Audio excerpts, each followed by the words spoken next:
আমাকে বাঁচান, আমাকে বাঁচান, ওরা আমাকে মেরে ফেলবে, আমাকে বাঁচান। হ্যাঁ আমি। তুই আমার নামে থানায় কমপ্লেন করেছি? তোর এত বড় সাহস? এই, শেষ করছে।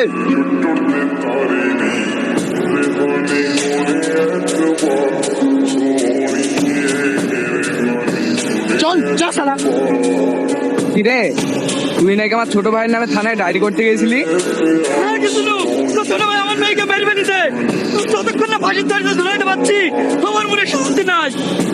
আরে একটা মেয়ে মরে গেছে তো কি হয়েছে? তোর তো আরেকটা মেয়ে আছে, তার ভবিষ্যতের কথাটা একবার ভাব। বল কত টাকা নিবি? তোর মতো জানুয়ারির কাছ থেকে আমি 1 টাকাও নেবো না, কারণ আমি সঠিক বিচার চাই। বিশ্বনাথ, আমার ভাই নামে কমপ্লেন না, ও আমার জান রে।